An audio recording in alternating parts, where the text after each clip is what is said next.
right, what's going on, y'all, man? Hope y'all having a great Tuesday night, man. I'm back with another episode, man. I told y'all seen my other interview I had with Travis Smith Jr. Obviously, shout out to his pops and Travis Smith, who's now at Tennessee. He'll be enrolling there pretty soon, man. But I got another special guest for y'all today, man. Shout out to Julian Kovar for setting this up. Probably one of the best cornerbacks in the nation, man. I'm talking to Geimere Latimer. It's latest on what's going on with him. He recently just transferred to Wisconsin, man. So we'll get to the nitty gritty. He got a younger brother that's a superstar at Sandy Creek, where he played his star ball, won the state championship. So, man, without further ado, man, we can go and bring him on. What's going on, man? How you doing? What's going on? What's going on? Not much, man. How's your day been, bro? It's been good. It's been good. I had a little chill day. I had just like a little recovery day, stretching, yoga, stuff like that. Playing the All right. game. All right. Yes, sir. How's the yoga kind of been for you, man? Fitting in. I heard it works the whole body, but I heard it kind of Yeah, man. That's fixing it ain't gonna lie. Yoga, one of the most underrated. Like it's hard. Like it's not easy. Like I just do the beginner stuff because like there's different levels to it. I ain't even gonna lie. But it definitely 100%. helps. It definitely helps. Love to see it, man. And obviously, we'll talk here about your college journey, man. But for the folks that don't know you, Geimere, I just want you to talk just a little bit about just your high school journey, man. I know you was a phenomenal player, athlete, student of the game. You know what I'm saying? When you played at Sandy Creek, won the state championship. But just what do Yes, you sir. recollect from that? What do you most remember just from your run there? Man, just having to work for everything I wanted. Like I had to show a lot of grit. I didn't play much my freshman year. 10th grade, I was sharing time with like two other quarterbacks, so I had to make every rep count. And I think that just built me to be who I am today. Started my 11th grade year all season, threw for like I want to say 3,000 in like 11 games, and then like 40 or 50 touchdowns, and then came back my senior year and won a state championship. And so, just going through that adversity made me who I am today, and I feel like it's the reason I'm able to actually go and play football at the highest level. 100%. And then obviously, like you say, your story is different. You went to Jacksonville State, man. So just talk about out of high school. What was that recruitment like? I know obviously you were very underrated, even overlooked a lot of Hmm. the time in high school, but Jacksonville State believed in you. Just talk a little bit about Yes, that. sir. So I played quarterback in high school, so I didn't have any receiver or DB film. I knew I wasn't going to be able to play quarterback because I'm 5'9". I trained a lot at DB and receiver, but not being able to play receiver or DB in high school, it kind of hindered me in my recruiting because coaches they'll show a lot of interest, but they wouldn't be able to throw the offer because, like I said, I didn't have any film. And Jacksonville State, and like I probably had like 10 or 11 other mid-major offers coming out. Jacksonville State showed the most love, and Eddie Hicks was the one who offered me initially, and they were moving up into Conference USA, and so that was also important to me, being able to still play at the G5 level and the FBS. So yeah. Got you. Now, before we talk about that, just talk about how you were training, what I'm saying, before you got to Jacksonville State. Obviously, you were a quarterback that hindered you a little bit, but how were you training that wide receiver DB? So when the opportunity presented itself to go to Jackson State, you were ready. So I trained with Pass year round every Sunday. That was uh for like I want to say 3-4 years. So like really anything new. What else I'm gonna say?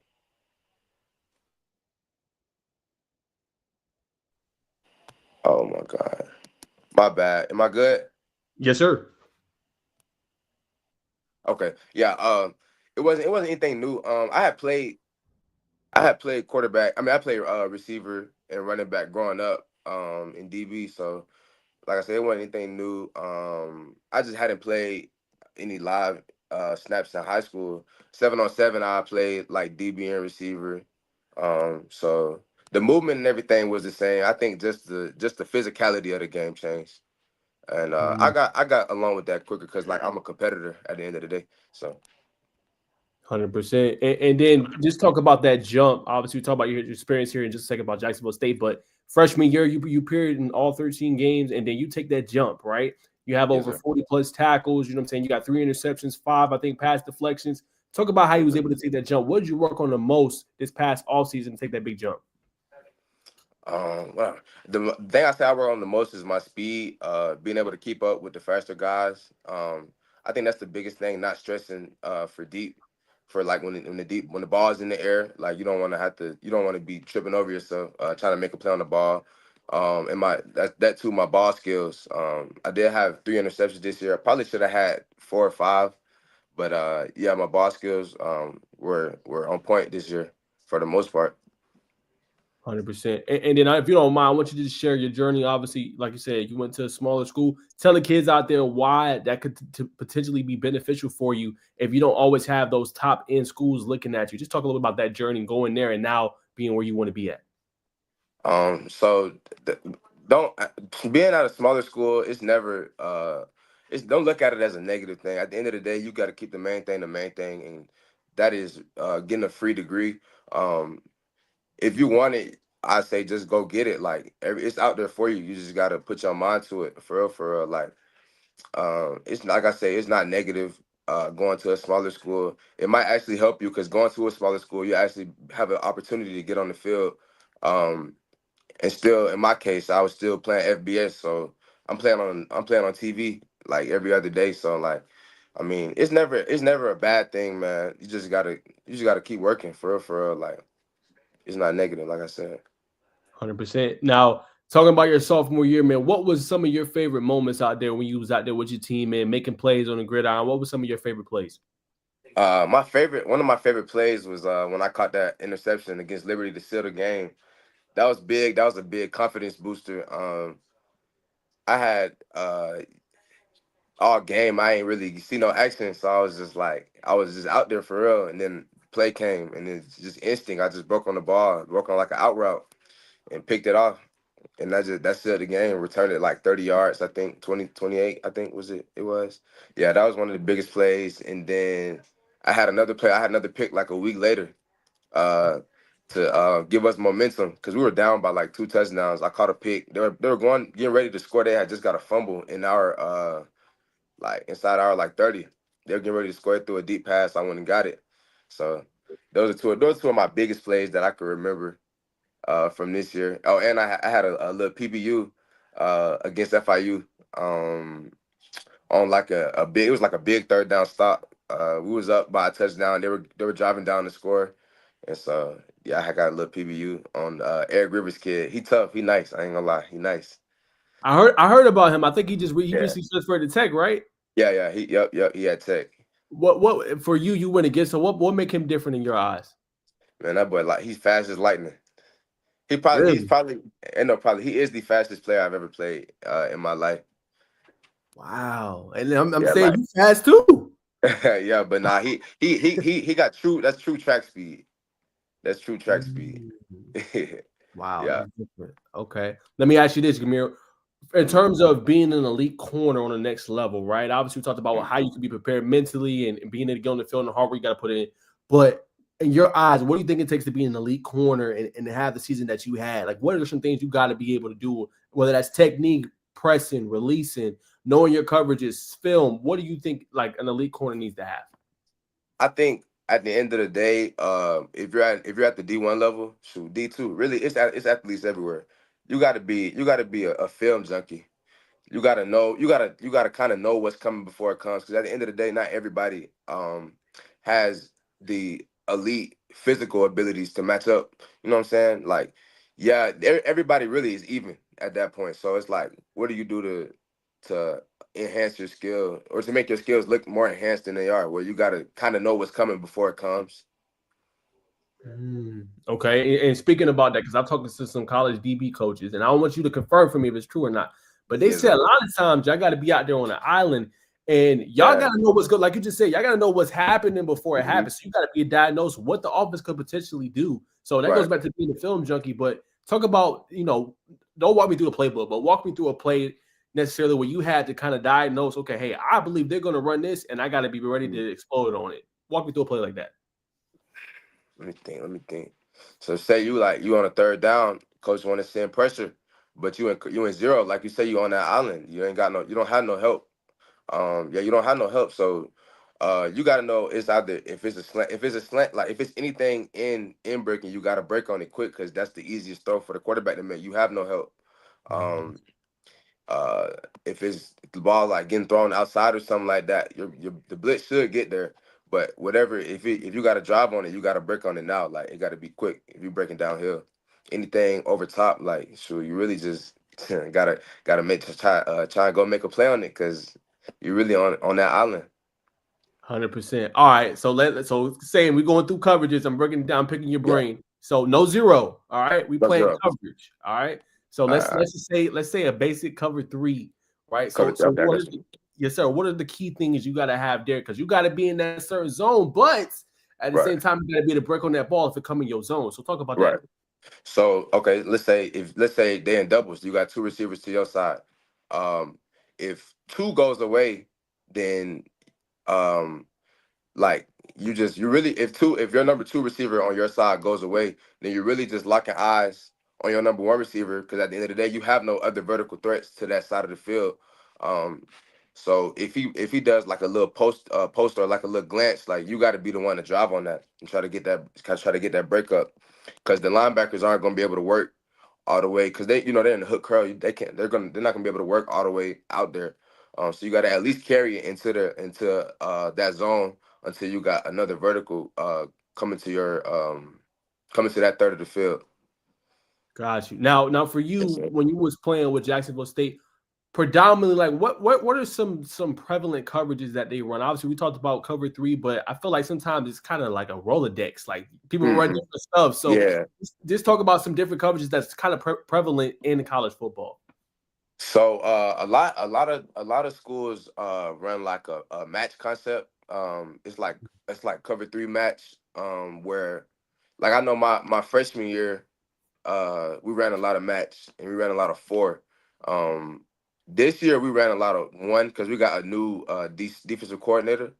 We ran a lot of cover one. We ran a lot of man. We just ran pretty much man. I ain't gonna lie, all game. Um, but yeah, a lot of schools run match.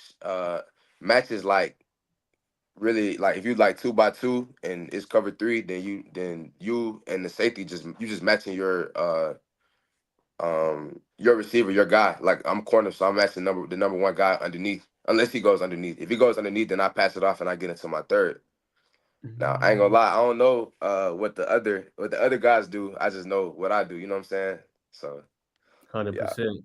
All it's right. No, I appreciate you explaining that, man. I've obviously watched football for a long time, but I always yeah. love picking the brains of athletes that's in it, and I know y'all have to know different things and be able to disguise it and be able to dissect it.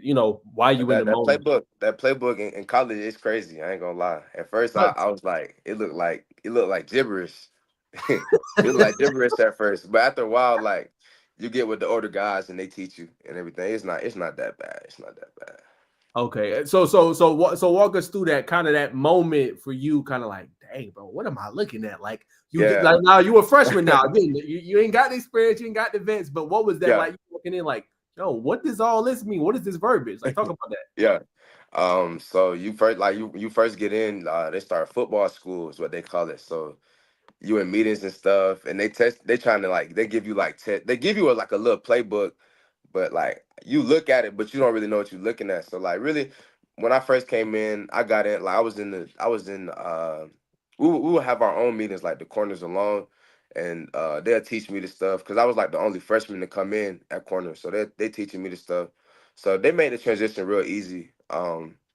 But you got to get in with the older guys because, like, I ain't like I said, I ain't know what I was looking at. I had been playing offense for 4 years, and then I get in. They talk about some Viper or something. I'm like, bro, what?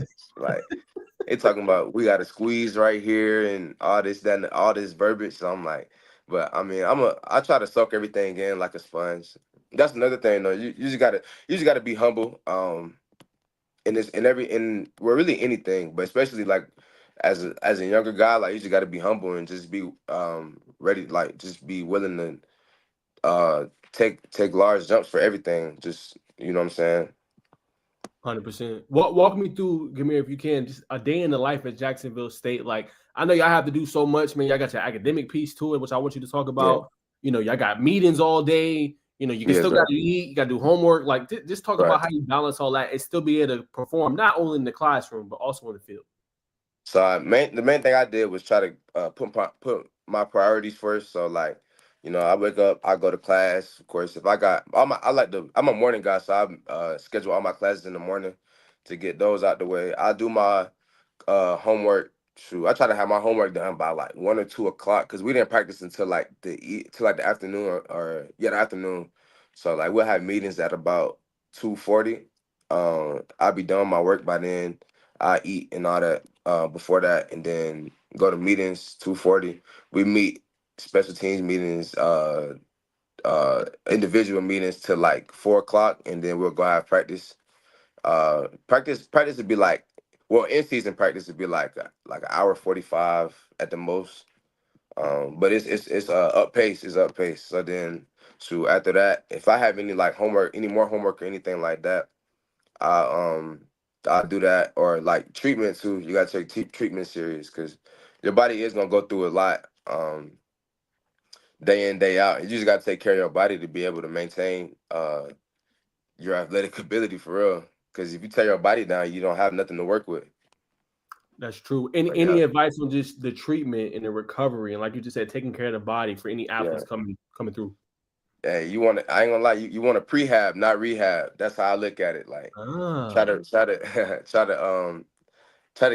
to restrict anything, any injuries that you feel like, any nagging injuries that you have coming. Like right now, I'm dealing with like a little hip flexor strain, something like that. But I'll be straight because I got a little break now. But yeah, I didn't prehab, you feel me? So I had to go through that really the whole season. And like I said, the older guys really tell you because your body really don't go through that in high school. I mm, say in college, everything you do is so taxing. Whether it's like lifting and you putting all that strain on your body. Um, so you gotta go to treatment. It's not nothing. Like we all human. Everybody body work. Like when you working like that, your body is like getting beat up. So you gotta go take care of your body, ice baths, massages, all that. And it's there. It's there. At the college level, you just gotta go get it. I mean, the resources are there. So 100%. All right, man. So let's go to the end of the season, right? You guys, pretty mm, good year. You balling out.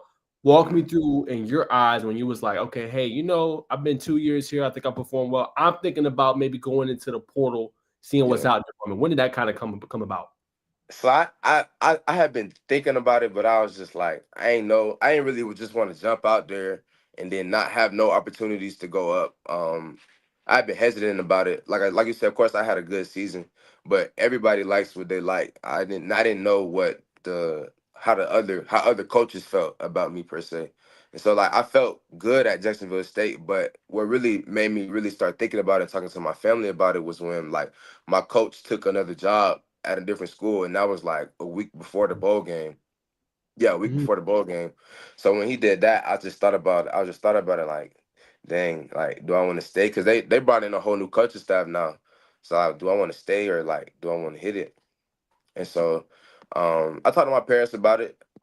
My dad felt good about it. We got a couple fillers from other people who had connections.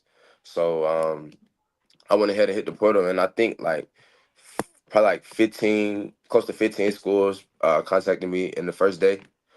So wow. yeah, yeah, it was crazy. Yeah, it was crazy. I can imagine. So let me pick your brain on this, right? There's a lot of misnomers out there. A lot of people talk about the portal in negative ways. They don't like it. Mm, But mm, for you, walk me through what it's like for you being an athlete. Obviously, in the portal. Obviously, I know use your parents, use your connections. But when mm, you enter your name in that portal, and obviously you one of the beneficiaries because 15 schools hit you. But what is mm. that like? Like, let's say for example, a school like schools don't hit you. Like, what is that like just hitting the portal as a college athlete? For those that don't know.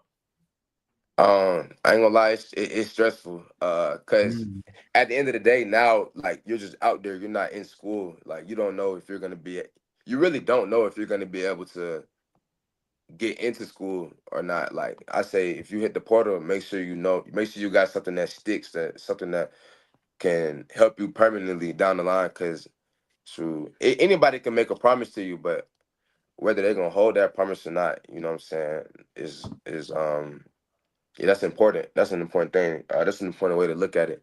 Um, but yeah, it was like nerve. It's I ain't gonna lie. It's still been nerve wracking. It's nerve wracking up until the point you sign. It's nerve Mm, wracking. It's nerve wracking. Cause like somebody like me, I mean I care about my schooling and my academics, and I want to go get my degree. Um, and so me hitting the portal uh I'm already 2 years in at Jacksonville State. I got a good. That's a place. That's how I call that place home. You know what I'm saying? So me just putting myself out there, it was nerve wracking. 100%. And going into the obviously the next question, right? So you get 15 offers, right? Obviously, you talked about the academic piece being very important. You want to get your degree, right? That really matters to you. So out of those 15, why did you choose the school that you chose? What made that feel like a fit for you? To be honest, when I hit the portal, like they were the most consistent school that was contacting me every day. Uh, I went on a visit. They were like one of the first. That was the first school I went on a visit to. So what was I finna say? Oh, and Wisconsin actually has a good academic program. And like I say, they're Big Ten football, so I just felt like that was just the best decision for me to make. And I mean, of course, I've always wanted to play with and against the best, so I don't shy away from any competition. That's just how I feel about it. 100%. And then obviously you said it's a great institution. So what are you actually trying to get your degree in, if you don't mind me asking? Engineering, I don't know really what field I want to go into, what specific field, but I do know I want to do engineering. Engineering is like a degree. If you get an engineering degree, you can use that and apply it to something like there's jobs out there for you in engineering. So it's always going to be engineering jobs available because you got to better the world. You know what I'm saying? That's true. Talk a little bit about your relationship with the assistant DB coach Jack Cooper and what he kind of meant to you, kind of bring you in as well. It wasn't really Jack Cooper. It was Paul Haynes. Paul Haynes. Okay, talk about that Yes, sir. relationship. Yeah. He's a good dude. He actually, so I ran track with this kid. He's actually in my brother grade. His name Trey Olive, but his dad played at Ohio State, so he got a lot of connections with them. Paul Haynes was at Ohio State before that, and now my dad and Trey Olive's dad are tight now. So um, that's really how that connection got started because Paul Haynes had asked Trey's dad about me and stuff like that. So and my dad and Trey dad said that he was good people. You know what I'm saying? So being able to hear that not only because coaches are gonna tell you what you want to hear and stuff like that, but being able to hear from a valid source that somebody's a good and genuine person, that made it a lot easier to make that decision. And Paul Haynes, he a good dude. I feel like, I mean, shoot, yeah, he showed me a lot of love. So you know what I'm saying. 100%. Now I gotta ask, right? Obviously, you at Wisconsin Uh, now. Your little bro, who's also a star like yourself, he got yes, sir. Wisconsin in the top five, man. So are you actively recruiting your brother to come play with you? Like, what is that Of like? course, Like, of I was course, a of course. dynamic duo in high school. So what's that? What have conversations been like? Yeah, shoot. Yeah, I want him to come. I want him to play with me, of course. But I mean, at the end of the day, I want him to do what's best for him. Uh, shoot, like I said, I just want him to do what's best for him. If Wisconsin's not the right fit, then you know what I'm saying. It's not the right fit. Um, Wherever you go, you want to be happy. Like I wouldn't tell him to come to Wisconsin if he's not going to be happy, which I don't feel like is the case. You know what I'm saying? But you know, everybody got their own. Everybody got their own race. You know what I'm saying? So That's true. Let me ask you this: it's when just y'all was that. younger, even in high school, who used to win some of the battles, man, in football? Me, of course. Nah, yeah, me, of course. Nah, I ain't gonna lie.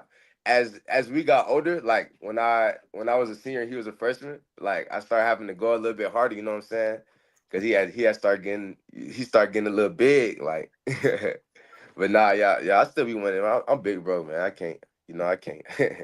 He can't win, man. He can't win. I can't let him beat me. 100%. Yes, sir. Love it, man. So yeah, actually, man. Obviously you talked about your speed last year that you worked on the offseason. So this upcoming offseason, I know you're getting healthy. Obviously, you had a little knick-knack injury with the hip flexor. So Mhm, walk me through now, kind of what's next. Obviously, it's January. What does that mhm. kind of look like in terms of preparing your body, preparing yourself for the offseason? What are you going to work on, and kind of how does treatment everything look like? Along with getting faster, because you can never be too fast. I'm gonna um try to bulk up a little bit, probably gain like 5 or 6 pounds because I'm sitting at like 184. Shoot, playing Big Ten football now, I got to tackle like 220, 230 pound running backs who coming at you full speed. So my body got to be able to take that and not break down. So I mean, of course, I'm gonna work on getting bigger, faster, stronger. Uh, yeah, I gotta go learn a new playbook. So I'm gonna be in the film room a lot more than I was last year. Uh, So I mean, that's pretty much it. I mean, yeah, really bigger, faster, stronger in the mental aspect. Got you. And then for you, when does classes kind of start? And then when it's January, like when do you guys start? Like, are you guys' meetings all around? Like, talk about that aspect. Like, when you guys start meetings again, getting ready for the season, workouts. Like, talk a little bit about that. So they actually started workouts Monday, but I couldn't go because I'm still applying to school. I go this weekend. Um, I actually don't have I have no clue how they operate with meetings and stuff like that. He did mention we're gonna start football school, I believe next week. But I'm pretty sure that's gonna be like an everyday thing. I know at my old school we met a lot, went over a lot of plays, probably like 30, 45 minutes a day. Like, cause like I said, the mental aspect it's a big thing, and you gotta know what you're doing to be instinctive, to play instinctive. So that and then of course workouts. I'm pretty sure they're gonna be per workouts are gonna be every day. Um, but yeah, that's pretty much what that looks like. Got you. What are you most excited about? Playing on the big stage. Obviously, talked about being ready and how important that is. But just being able to play Big Ten football and, like you said, play against the best of the best. Mm. You said what is it like? No. What are you most excited about? Just having the Oh, opportunity to play against the best of the best. shoot. Being on TV week in, week out, like shoot, I'm gonna be on the big stage a lot. Like I said, the big stage a lot more. I guess it's exciting to me, but at the end of the day, I gotta keep a calm head because I gotta perform. You know what I'm saying? Uh shoot, we played 9 projected first rounders next season, yeah. So like, the Big Ten loaded with receivers. So yeah, we play Alabama, Ohio State, Oregon. Um, Mm. Let me think, and a couple other schools with some solid receivers. I know it's a receiver at Washington that's nice. Um, but we play 9 really good receivers. So um, being able to go against them to measure where I'm at as a player, uh, it just means a lot. It just means a lot. 100%. Well, a couple more, man. I'll let you go. I want to ask you what your journey, Mm. man. Is there anything you would do differently? Now, look, the story's still being written, right? Right. We just Yes, sir. closing the chapter. You know what I'm saying? The book's still being written. So, Yes, but sir. is there anything you would do different from high school to where you were to Jackson State to where you are now? I would honestly say no because I don't really regret anything I've done because if I did, I don't think I would be looking at it as a blessing as like right now. Like I feel like me being able to go up and do what I did is a blessing, like from God. Like it's not an easy thing to do. What else was I gonna say? What was the question again? Just anything you would do different with your journey. Like, would you recount anything? Would you like, hey man, I would change that, or would you just stay like, Yes. hey, I like the route I took because like it keeps you humble. It keeps you always like whenever you can't get too high, can't get too low. Like it just taught me to be humble and just um know that it's opportunities out there. I just got to go take it. Like you just learn a lesson in it all, and so I don't really regret it. Like I say, I'm playing at the biggest stage of football there is, so I don't have any regrets.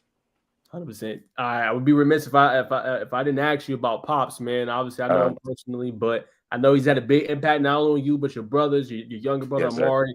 Just tell Yes, me a sir. little bit about him, what he's meant to you, navigating not only just you Mm. in high school and college, but just navigating you in life and help you become the man you are.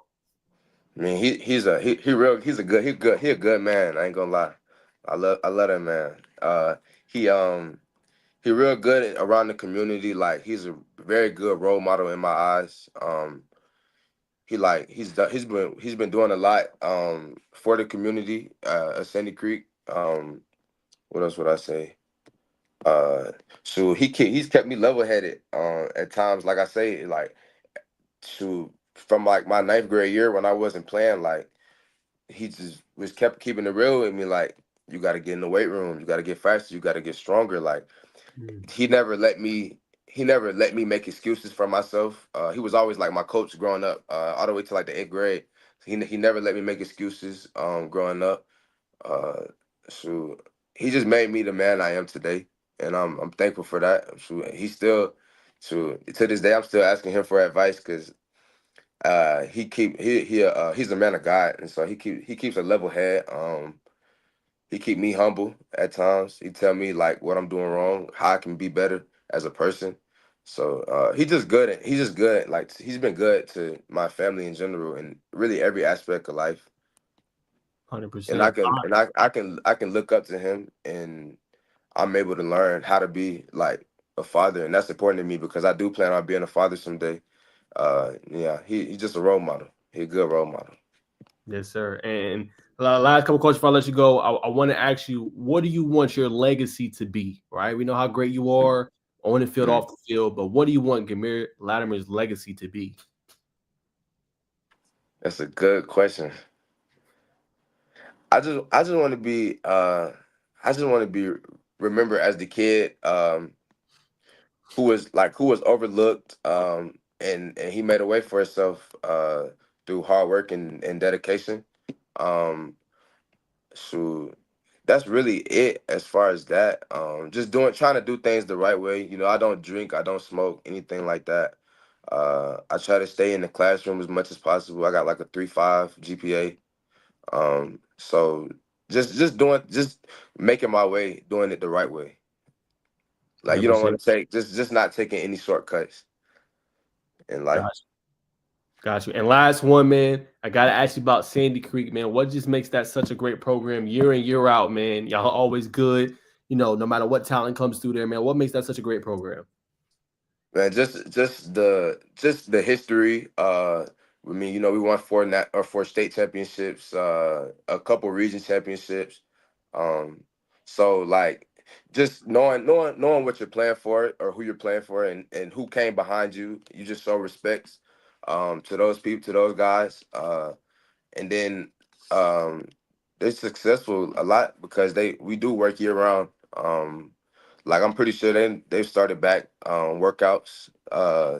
To They went back to school, yeah, yesterday. So I'm pretty sure Mhm. they started back workouts. That's a lot of reasons why they're successful. The coaching staff is always like up to par.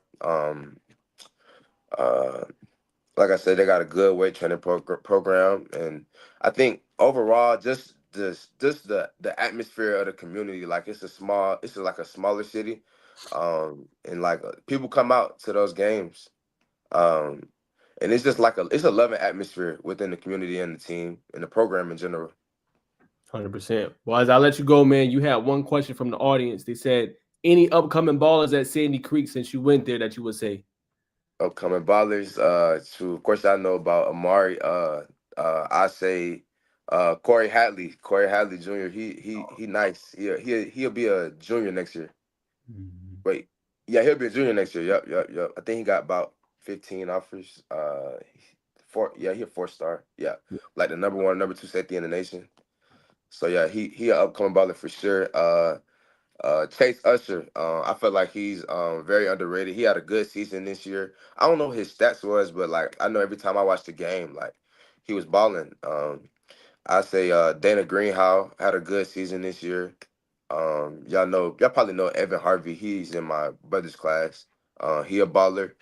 Uh, Dang, I can't think of everybody because I don't really be around them like that no more. But Sandy Creek always keeps some ballers coming in. I'm sure it's eighth graders coming in now that's gonna be in ninth grade that could play. It's true. It's facts, man. Well, Yeah. appreciate you obviously answering Yes. that question, man. Much love to the comment section. But man, I know you gotta go. I know you gotta get ready and stuff for class and everything and get ready to Yes, go, sir. man. But I appreciate you taking the time, man. Wish you nothing but success, man, on your Yes, sir. journey. And like I said, don't be a stranger. You ever want to come back on, just let me know. Yes, sir. I appreciate you. I appreciate you. Yes, sir. All right, guys. There goes Geimere, man. Appreciate him coming on, man. Busy guy. Second college player on his platform, man. So appreciate him just stopping in, tuning in, man. Just talking a little bit about his journey.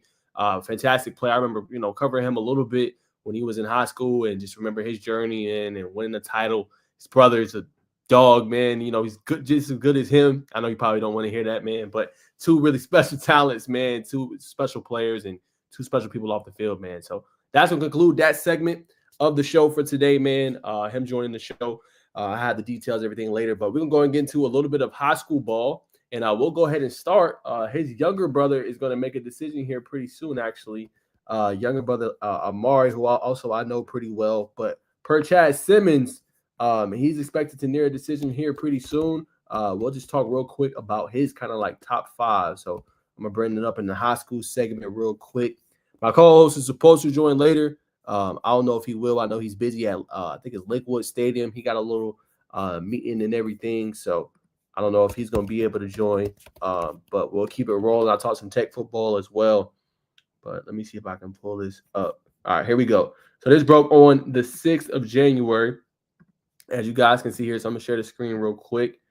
So this is his top five. I asked, big bro about, how would he feel if little bro came and played with him at Wisconsin, but you can tell he's a good big bro because he said wherever, everybody got their own race, everybody got their own journey. So wherever he goes, I'm in full support. But that's his top five. This is Amari Latimer. As you guys see the Sandy Creek helmet, he's down to, close to these schools: Tennessee, Miami, Michigan, Texas, Wisconsin. I know he's been crystal ball for a while, to go, to Texas, which I think he fits the role there too. And I feel like he could be a Big Ten back as well when we look at Michigan or Wisconsin. But he's going to have a big decision he's going to have to make here soon. So it's going to be interesting where he lands. But just love his journey as well. Underrated guy.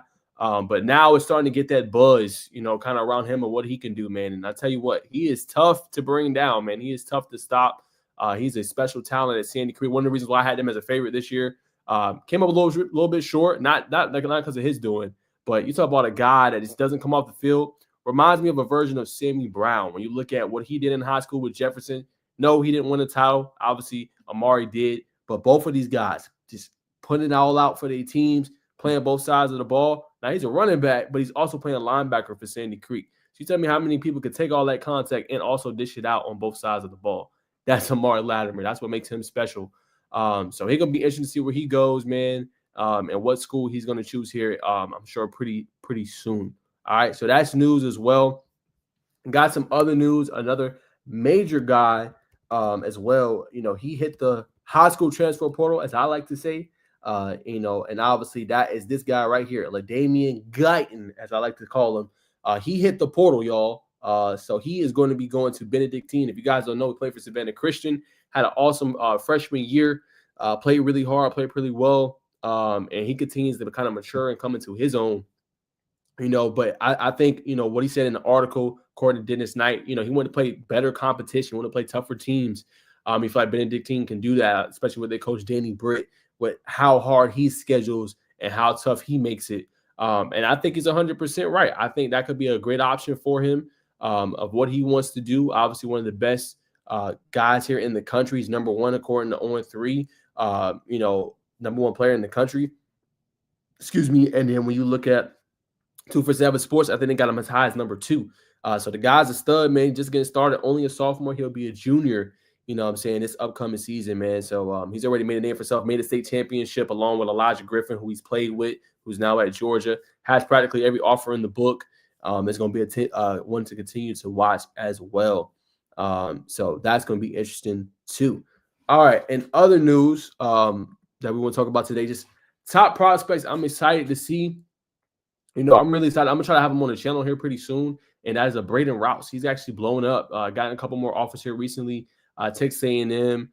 He picked up also Alabama, Michigan recently. So that's another guy that's on a lot of radars. And it's interesting because I talked to him last year. I think it was around like late spring, maybe early summer. And, he had offers. I'm not going to say he didn't have. He had offers, but it wasn't to the degree that he has now. And he's absolutely blown up. And I credit him for his hard work. Underrated guy. I kept hearing that name kind of coming up that year prior with Kale when they had Peyton Zachary. They had Kyle Vaca, obviously Katarius Mooney Gibson. They had Tyreek Green. That's comparing this name Braden Rouse, but nobody knew him. You know what I'm saying? Because he, there's such a crowded receiver room or playmaker room. But man, he's made a name for himself. 4-star, considered one of the best players in the country. I'm curious to see what he's going to look like moving forward and how elite he's going to be for the Longhorns this year, man. But played both sides of the ball and was elite. So I think he's one I want to watch. Trace Hawkins is another one. Young guy, guys. I know it might be too early for some of y'all, but 2028 quarterback from Calhoun. He's blown up also in recruiting, or is starting to, I should say. He ended up beating Jefferson 17-7 in the state championship game. And for him, he just picked up an Auburn offer on Monday. So you talk about a guy that's blowing up. That's him right there. And he's been, spectacular, just what he's been able to accomplish in a short span of time and get in the reins. And remember, this is a team that missed the playoffs for the first time since 1999 last year. And now all of a sudden they're back at the forefront. So I think that's going to be interesting to continue to watch. You know what I'm saying? Moving forward, and just his progression and how good he's going to be, for Calhoun. And I feel like they got the quarterback of the future, to say the least, man. You also got several other great programs, in the country, in the nation. That's good. I want to give a shout out to Milton and what they accomplished this year. Had several players make, teams. When you look at Luke Nickel, he made first team, Max Preps, All-American. You had CJ Wiley making second team, Brandon Jacobs making second team, Ethan Barber making first team, Juju making first team. Obviously today, Tyler Atkinson was named National Junior of the Year for what he's been able to do and accomplish. So that's another outstanding prospect, as well. So I want to give them, their credit and just do. Trying to think sophomores, I'm actually, or sophomores now, but will be juniors next year that I'm excited to kind of see going forward. Let's see. Let me think. There was some good guys here in the state of Georgia that's underrated. Can't think of none off the top of my head. 27 is so deep though. I mean, you got Max Brown, who's really good. Man, you got several guys. Let me see. I think what's his name? Ready? What's going on, man? What's going on? Sorry, what's going on?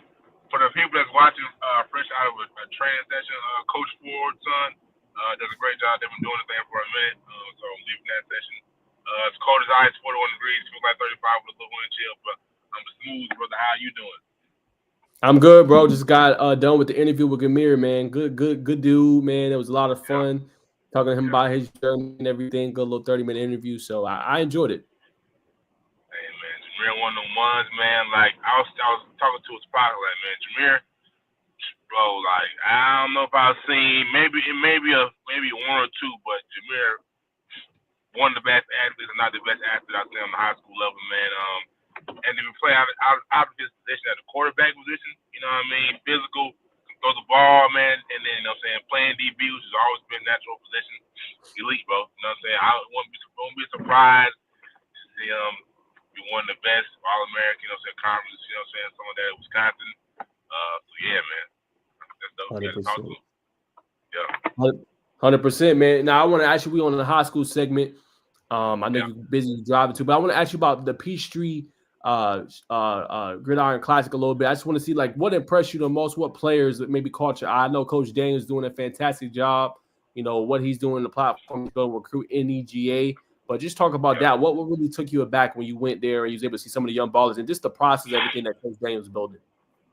Well, I didn't go. I've yet to watch the full game film. But what piqued my interest, I was at the Rising Seniors Classic that Coach Tink puts on every year at Lakewood Stadium, and Coach Big Skipping, you know what I'm saying, their offensive lineman, defensive lineman scout. He came in there, he was vibrating high like bacon, you know what I'm saying? Telling me how great it was. You know what I'm saying? Just piping it up, like, you know what I'm saying? Like, I'm out here at Rising Seniors, where he just came from. He said everybody on the Rising Senior roster, everybody knows, but they had a game that was just as good, a lot of hidden gems. And, you know what I'm saying? To have kids and coaches in California, you know what I mean, see the shining sea. I mean, that's major, man. And what Coach Daniels is doing is, like I said, finding those hidden gems, giving them a platform. I mean, when you're doing that, man, it doesn't get any better than that. Everybody likes to, be next to Julian Lewis. When you can go find somebody from Oakland, California, DB out there who did a phenomenal job, and his son, Jaden Daniels, man, that in the whole event, first crash out I mean, so just the whole aura, man. But I have to get back to you on the names. We can do that. You know what I'm saying? I can get on do a little video segment and do that. But yeah, I'm gonna park right here so I can give you more attention. No, 100%. As you guys see, thing. he's getting busy, man. Came from it. I appreciate everybody tuning in on the YouTube, man. Y'all got us at 168, man. Much shout out to y'all. Make sure y'all tune in tomorrow night. I will have my heavily coveted film breakdowns will be back. Okay. I've just been so busy. I'm trying to sort everything out. A lot of players been DMing me. Look, man, I did not forget about y'all. I'm not gonna leave y'all down. Okay. I got y'all. I just been busy, man. It's so much all at one time, but no worries. I got y'all. We'll break them down, man. So y'all stay tuned for tomorrow. But Bacon, since you are settled now, as we conclude the high school segment, I do want to ask you, what prospect or prospects are you most excited to see kind of just moving forward, going into next year in 2025? It could be 28s, 29s, 27s. Yeah. Who are you kind of excited to see moving forward? First and foremost, Abdul Diallo, a defensive back out of my area. That's who I went and saw train today. So definitely him. I'm see Colai, Felder, offensive lineman, Carrollton. He's something special. Let's see. Obviously, Bryson Davies, Northgate, quarterback at Stockbridge. There's so many names, man. Let's see. Definitely Caden Benson for sure. I'm gonna try to do one more here. Let's see. Somebody from Noonan. Oh man, it's I can't remember his brother's name, but Noonan High School brother. I know I'm a homer. I know I'm from that area, but Noonan's got a lot of things going on. They got a lot of gyms on the defensive side that shouldn't be gyms. They're really, really, really diamonds, not even gyms, not in the rough. And I also say the quarterback from Trinity, 2029, Bryce, not Bryce. Dang it, man. I always do this, but yeah, he's a 2029 kid at Trinity right now, man. Number two quarterback in his class. You know what I'm saying? 4 QB hit list. So he's elite. So those names are what I'm most interested in seeing for sure. 100%. All right, man. I'd be remiss if I didn't ask you about the big event that's going to be in 2 weeks from now. I believe our guy Jeremy is going. If you guys don't know, you've been living under a rock, but our guy Jeremy Johnson, man, one of the best ones in the business, in my humble opinion, writes for Dawes HQ. But we're going to have Battle of Miami. Will be in 2 weeks. Obviously, the top 7 on 7, some of the best in the country. As you guys can see right here at Mill Ponds Park, South Florida. They're going to be in Vegas. New Orleans, DMV. You're going to see about that one to be determined, the location. But just what's your thoughts, man? Are you planning on attending? Just what's about Battle of Miami? What are the dates? What was first, second week of January? To 2 weeks from now? Yeah, January 18th to 19th. January 18th to 19th. I don't know if I'm going. This is news to me right now. So we'll see. But I'm still fresh in 7-on-17. Like the technicality is like, all right, this is the hot spot. Like basketball, I know like, all right, boom, they're gonna hit Lakewood. I'm not like Lake Point, you know what I'm saying? They're gonna hit, you know what I'm saying, Smyrna joint, you know what I'm saying? But I'm not too spectacular on 7-on-7s. I am fascinated with the 7-on-7.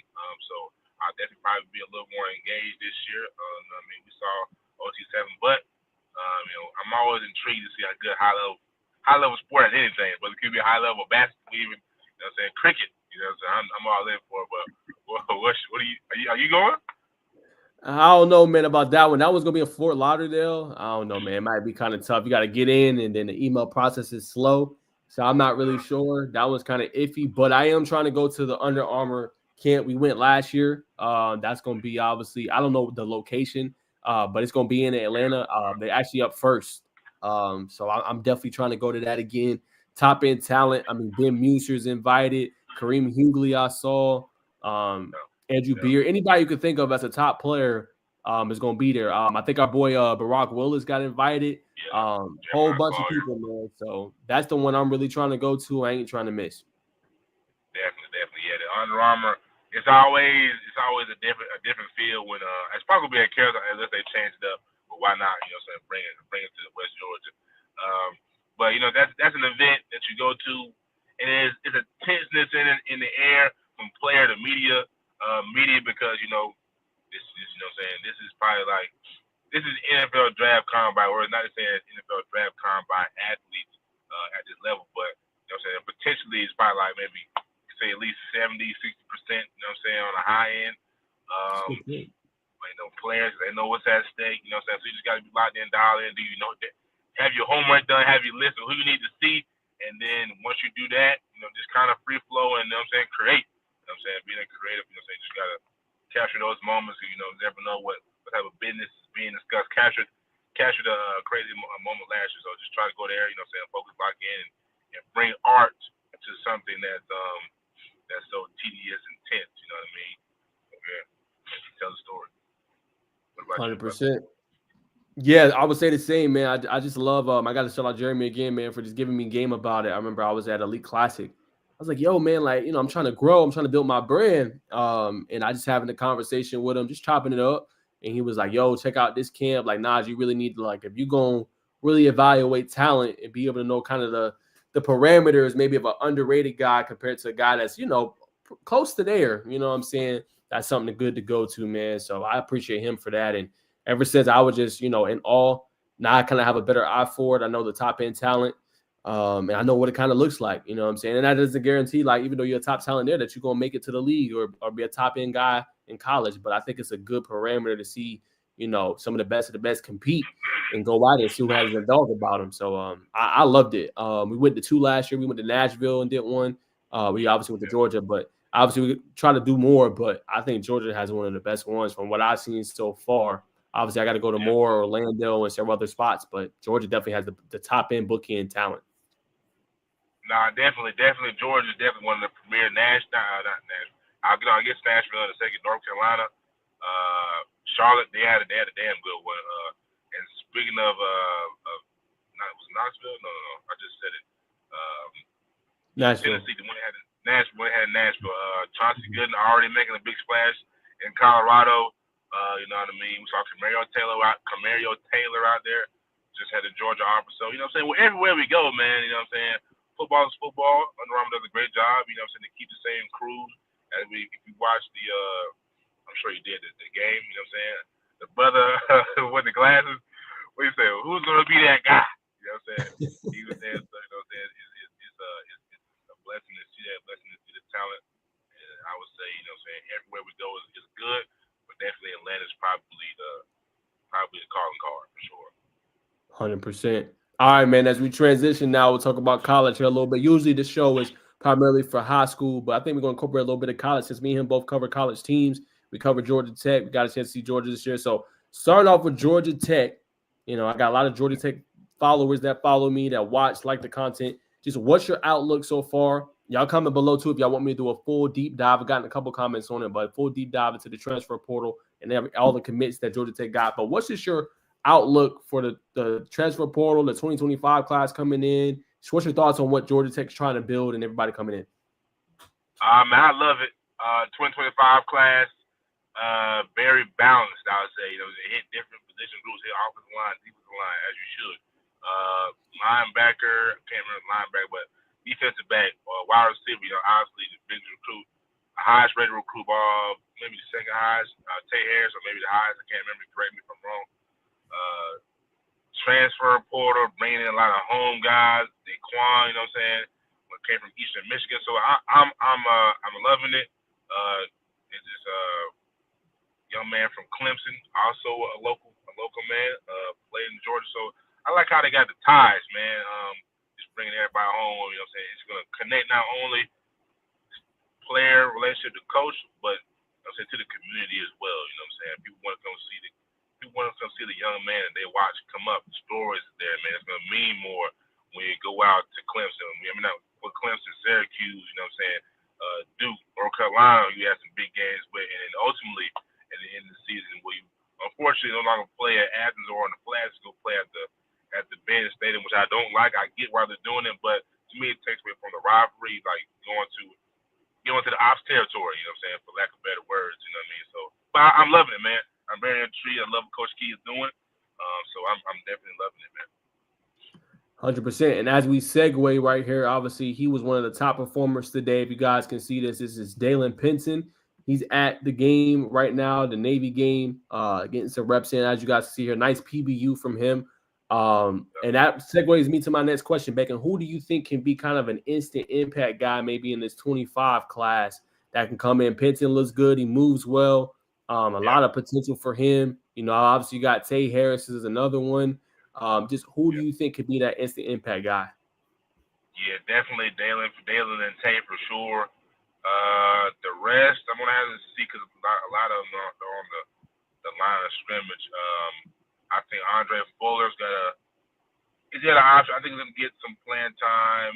Man, we'll see how the spring goes for him. Right now, they got an ad on way. I got to see what it looks like. But I like Andre Fuller.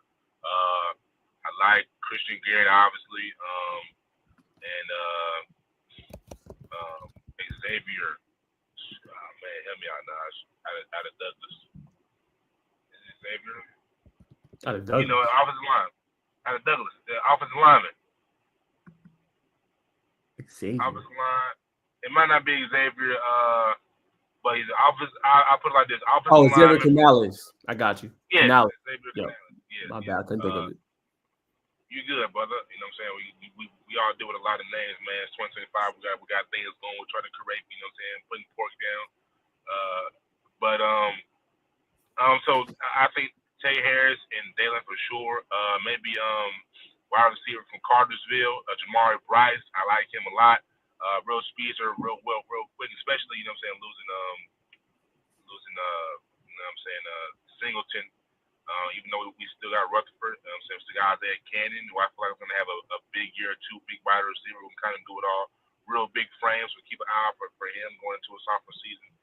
But definitely Dalen and I'm saying, Tate for sure. Rest of them, I got to see how they kind of fill out, learn that system, you know what I'm saying, because it's a man's game getting into college football, you know what I'm saying, physicality. So we got to see how they develop. That's true. Well, name obviously the Washington portal is going to be obviously Eric Winters, who's coming in. I talked to Geimere and he said he is fast. Like I was like, well, you fast. He was like, nah, this is like track speed fast. So if he's saying that, he said I was one of the best receivers he's won against. So that's coming to the flats if you're a Tech fan watching. So should feel pretty good about that as well. I think one of my biggest questions though is offensive line. Lost a lot of guys, right? No Jordan Williams, no Weston Franklin, who was an all ACC selection this year. No Corey Williams anymore. Josh Petty too. Yeah, Josh Petty coming in. But how do they replace, right? Ethan McKinney kind of got the start. He started a lot as a freshman. Sophomore year kind of was behind. But how do they kind of plug and play? Got Andrew Rosinski, obviously, in the portal that ended up committed to North Carolina out of high school, came back home, which has been a common theme for a lot of players coming back home and playing for the Jackets. A.J. Hoffler, another one, an edge rusher, played at a Woodward Academy, seeing what he can bring to the table. But I'm interested to see what the offensive line looked like. That was a strong part of this team last year when we look at it. And obviously, we want the secondary to be a little bit better. We want the linebacker play to be a little bit better. But I want to see offensive line-wise, how good can it be? This was the team that gave up the least amount of sacks really in the nation. I think it was like tied for second lowest. So how does that look with all these guys leaving, some hitting the portal, some graduating, some going to the NFL draft? How would that unit look? We'll know early on how good that Brent Key offensive line and Coach Jeep Wade offensive line is going to kind of look. But as we wrap up Georgia Tech, anything else you want to discuss on the Yellow Jackets before we move quickly to UGA? Yeah, definitely. Definitely Josh Petty. I want to add him to that list, like you said. Losing on the offensive line. Josh Petty also being one of the most high-rated blue chips. You know what I'm saying, recruits that Georgia Tech has received. I think he's a plug-and-play guy too. Already kind of passing the eye test in terms of stature. I think he's gonna be that guy that he may. It wouldn't surprise me if he cracks starting rotation as a freshman offensive line. Bold take already from Bacon on Josh Petty. Okay, we're going to find out. We'll know. We'll be there for the spring, so we'll have all the nitty-gritty and find out then, man, what's going on with that. All right, man, let's go to Georgia a little bit, obviously. Look, we're not Georgia fans, but they are a rival in state. We know it's a lot of Georgia fans out there, so we do want to talk a little bit about what they got going on. So let's talk about the portal edition. They landed Noah Thomas today, but I want to ask you, I know you've seen a little bit of his film, Bacon. Zachariah Branch, outstanding player. I think he was a freshman All-American. Didn't have necessarily really his stats was better a little bit this past season than it was the year prior that he won All-American. But what do you think he adds to maybe that Georgia offense that they were missing at wide receiver? Catching the football, consistent catches, You know what I'm saying? I'm just being honest, brother. If Georgia catches the football, it's a different season. I think he was gonna, but he's gonna bring somebody that's gonna be that real dog alpha. You know what I'm saying? Ex receiver, probably potentially moving a little bit, moving around too. But I think it's an X for sure. Big playability that they didn't miss, man. You know, that the Georgia offense is historically always kind of had. You know what I mean? That's what he's bringing to this team in a simple terms. Yeah, I agree. I think he's going to bring that dynamism. I don't think Georgia's playing around at receiver. I don't think they were satisfied this year. Obviously, Aaron Smith ended up going to the draft. Dylan Bell, some solid guys, but they didn't have like that true guy. And I'm not saying that he's going to be that, but I think this unit's going to be a lot better. I think they got some true freshmen that's going to be ready to play. C.J. Wiley, Landon Rodon.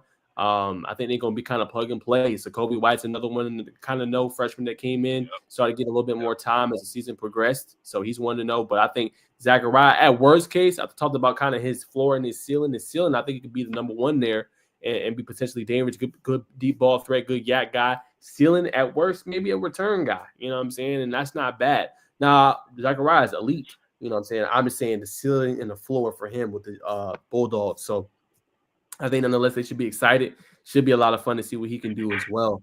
But the big question about Georgia, can the Bulldogs improve their running game? Right? They've been struggling with that. Struggled against Notre Dame because of the running game. Now, mind you, besides Bama, we think about RBU, and we think about running back U. We think about Georgia. Georgia's in that conversation. You think about the Todd Gurleys, the Sony Michels, the Nick Chubbs. You know what I'm saying? Guys that they've gotten to the league, Kendall Milton, obviously on a lesser scale. But how does the Bulldogs, with such an elite offensive line, not be able to run it better over the last few years? Nah, for sure. I agree, man. They got to – I mean, Travis Etienne, is it possible that he can come back next year? Or He has announced that he's coming back. Okay, I thought I saw somebody so much fake stuff on Twitter, you know what I'm saying? You never can be too sure. Let's just see that official, you know what I'm saying? That bio line, right? But I think that's big. Etienne is a dynamic back. You know what I'm saying? That's only going to help. Did they get a running back? Well, they got Bo, you know what I'm saying? Bo Walker, you know what I'm saying? Can he start as a freshman or get minutes as a freshman? I think it's possible. I don't know. Possible. If you questioning his stature, his size. No, he has the ability, but when I look at Georgia, they deep, right? Trevor Etienne's coming back. Nate Frazier was a freshman, got a lot of playing time this year. He'll be back another year, and he got Dwight Phillips, who they're very high on. So when I evaluate from everything from that, maybe a 4-down back, but it depends on UGA. Like, are they going to platoon swap him a little bit? Will it kind of be like that? What we custom seeing, or will they kind of do 2, maybe 3-back system? I don't know. Now, that's not saying Bo won't be ready because Bo can find his way on the field, but how does UGA kind of format their running backs? I think that's going to be the biggest question. I agree. That's right. I agree.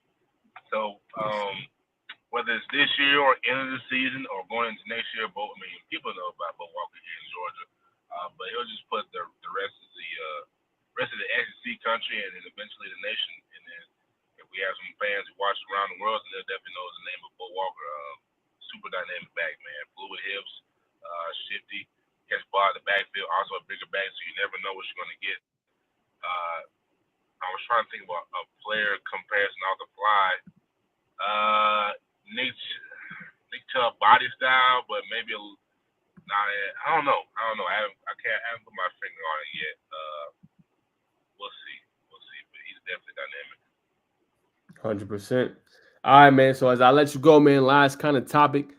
Anything you want to let Georgia Tech Yellow Jacket Nation know, or any topics that we didn't hit that you want to ask me about or want to talk about before we wrap? Football wise, that's a good question, man.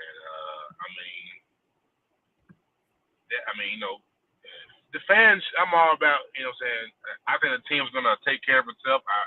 I'm fresh, not fresh, I'm like a year in, you know what I'm saying? I've always watched Georgia Tech from afar, being a kid, adolescent, and now as a young adulthood. So I know about the Georgia Tech football, the brand. I think, especially being around it this year, that this team is definitely on the right trajectory. Coaching staff is probably one of the best. You know what I'm saying? Coach Fran Brown gonna give us hell. You know what I'm saying? He's a coach on the rise as well. But I really think fans, you know what I'm saying, we could just sit back, kind of let them do what they do, and show up on Saturdays, really support them, be crazy. You know what I'm saying? Aaron Philo, Haynes King's coming back. You know what I'm saying? I mean, I don't got really too much to say. Obviously, I just want to see now if you haven't heard anything about what type of offensive linemen are coming through the portal. That's probably my biggest question mark. I know they got Rosinski, as I talked about a little bit earlier. They landed another big offensive lineman that's coming through. I can't remember the name off the top of my head, but they've been active in the portal, kind of gotten 2 guys. I don't think they're done maybe just yet. I think they're going to add maybe a guy or 2 as they fill out that room with the young talent they got coming back. But yeah, I agree with you. That would be my biggest area of concern. A position I feel good about is running back. What you got there, young talent, Anthony Carey, obviously Traylon Maddox, and then you bring in the Shane Marshall, who they were able to flip. You know what I'm saying? And also JP Powell. You feel pretty good about that unit. That unit's going to be fresh and good to go, barring any setbacks or injuries. Receivers, an underrated position. Everybody's up in arms and worried. But Dean Patterson, Eric Winters, Malik Rutherford another year, Isaiah Canyon, Bailey Stockton, some of the young guys, you feel pretty good about that group. I think a position that's underrated is tight end. How would they replace Jackson Halls, who's a do-it-all guy for them, you know, as far as blocking and scheme and everything? How does that position look? Because if you play on the Georgia Tech offense, obviously you got to be able to catch the ball at tight end, but you also got to be able to block. How do they replace that? I know they've hit the portal and got some guys at that position, but how does that look? And this defensive line-wise, after losing Romello Height and a couple other guys, they hit the portal. They got some really good guys coming in. Darian Norris was obviously a freshman. They got that kid Braden, who I like a lot from Mercer. They hit the portal hard as far as getting edges. Who can be the most disruptive this year? That's another area of concern for me as well. Obviously, Zeke Bigger's there no longer. No Sylvan Yanjuin any longer either. Josh Robinson's gone. So how does that unit look going forward? That's another position I want to see. Nah, you're right. You're right about that. There was a name you said I was going to question you. But, what about, is Harping, is he a tight end? I know he's more of a Luke. Luke Harping, tight end? He do a little bit of both. A little bit of both? Okay. Yeah, he do a little bit of both. You know he can catch the ball. Blocking, you know, that's going to be, you know, going forward. I'm sure we're locked in and work on that, but we know he can catch the hell out of a football. Yeah, we seen it a little bit in that game against UNC. I think he had his longest catch of his college career, 20-plus yard catch. So obviously he's dynamic there. But yeah, I think if he wants to get on the field a little bit more, definitely the blocking. But the kid's smart, come from a great family. His sister's the bomb. Yeah. What she doing on the basketball court in the hardwood. His dad was a star, I believe, at Tech. So I think he'll be just fine. That could be a potential breakout guy that nobody's talking about. You know, maybe over 500 yards receiving this year. And that Haynes King offense, as they try to stop the big plays, he could be that short intermediate guy that tears defenses up. I agree with you, brother. That's why you tune into this pilot, Jim. You're not only gonna get the overview, we're gonna tell you we're feeling like, you know what I'm saying, we got an eye for the game, we're gonna tell you we're sleeping on him. And more times than not, we're gonna hit right, you know what I'm saying? But that's just prior to the athletes putting in our work in. We just observe and make our analysis, man. So shout out to, like I said, shout out to the program. 100%. Well, y'all, I think that's going to do it for today's show. Again, appreciate Bacon just hopping on, man. He's busy today. Went to go see a training session. Didn't have to hop on. Could be like, yeah, Naj, I can't. But hit me this morning. So appreciate him even in the car. And I know it's dark and it's cold. I appreciate him just hopping on, man, giving y'all a little bit of entertainment, man. So appreciate that. Make sure y'all go follow him at Bacon Network on all platforms. Like, comment, subscribe to his YouTube as well. Make sure you like, comment, subscribe to mine. That's all I got. And stay tuned tomorrow to the Tell of the Tape. It is returning, man. So I'm super excited to break down this film, backed by popular demand, and I'll see y'all soon. Most definitely. And if you're here, definitely spin the block on Thursday. We talk hoops. Yeah, we talk hoops, man. Yes, sir. For sure, yes, man. Thank y'all, man. Much love.